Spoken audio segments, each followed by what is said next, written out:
هل لاحظت أنك تجوع بسرعة بعد الأكل؟ أو تشعر بتعب مفاجئ، انتفاخ، رغبة شديدة في الحلويات، أو زيادة وزن رغم أنك لا تأكل كثيراً؟ المشكلة قد لا تكون في كمية الطعام فقط، بل في نوع طعام يتكرر يومياً يضغط على الإنسولين ويزيد الالتهاب، وقد يعرض جسمك لمواد تعبث بإشارات الهرمونات. والغريب أن كثيرين يظنونه وجبة عادية. هل حدث معك أن تأكل وجبة وتشعر بعدها بساعة أنك جائع من جديد؟ أو تشرب مشروبا محلى فتشعر بطاقة سريعة ثم هبوط مزعج؟ هنا لا نتحدث عن سعرات فقط، نحن نتحدث عن طعام قد يربك طريقة تواصل الهرمونات داخل جسمك. المتهم الأول ليس قطعة واحدة بعينها، بل نمط كامل. الأطعمة فائقة التصنيع مثل الوجبات السريعة، المخبوزات الجاهزة، الشيبس، الحلويات المغلفة، المشروبات المحلاة، اللحوم المصنعة، والوجبات التي تأتي في عبوات وتعيش أشهراً على الرف. ولكن لماذا تؤثر هذه الأطعمة على الهرمونات؟ أول هرمون يتأثر غالباً هو الإنسولين. عندما تدخل كمية كبيرة من السكر أو النشويات السريعة إلى الدم، يرتفع السكر بسرعة، فيرد الجسم بإفراز الإنسولين. إذا تكرر هذا يومياً، قد يصبح الجسم أقل حساسية للإنسولين مع الوقت. وهنا تبدأ المشكلة: جوع أكثر، دهون حول البطن أكثر، وطاقة غير مستقرة. والمفاجئ أن الأمر لا يتوقف عند السكر. كثير من هذه الأطعمة فقير في الألياف والبروتين الحقيقي، وغني بالدهون غير الصحية والملح والمنكهات، فتأكل كمية كبيرة قبل أن يشعر الدماغ بالشبع، كأن إشارات كفى تصل متأخرة.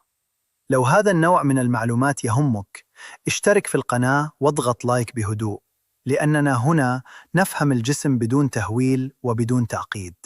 والأغرب من ذلك أن بعض الإشكالات قد لا تكون في الطعام نفسه فقط، بل في العبوة. فبعض مواد تغليف الطعام والبلاستيك قد تحتوي على مواد مثل PBA أو الفثالات، وهي مواد تدرس لأنها قد تتداخل مع نظام الهرمونات في الجسم. الخطر يزيد عندما نضع الطعام الساخن في البلاستيك، أو نسخن الطعام داخل عبوة بلاستيكية، أو نكرر استخدام عبوات غير مخصصة للحرارة. فما الذي يحدث داخل الجسم؟ الهرمونات ليست مجرد أرقام في التحاليل، هي رسائل: رسالة للجوع، رسالة للشبع، رسالة لتخزين الدهون، رسالة للنوم، ورسالة للطاقة. وعندما يكون طعامك اليومي مليئاً بسكر سريع، دهون رديئة، إضافات كثيرة، وتغليف غير مناسب، تبدأ هذه الرسائل بالتشويش. وهنا سؤال لك: ما أكثر شيء تشعر أنه يفتح شهيتك ولا يشبعك؟ الخبز الأبيض، الحلويات، الشيبس، المشروبات الغازية؟ اكتب لي في التعليقات، لأن الإجابات تكشف عادات يومية مهمة. الآن، هل الحل أن نخاف من كل شيء مغلف؟ لا، الفكرة ليست الرعب، الفكرة هي تقليل التكرار. ابدأ بثلاث خطوات بسيطة. أولاً، لا تجعل الطعام فائق التصنيع هو الوجبة اليومية الأساسية. اجعله استثناء لا قاعدة.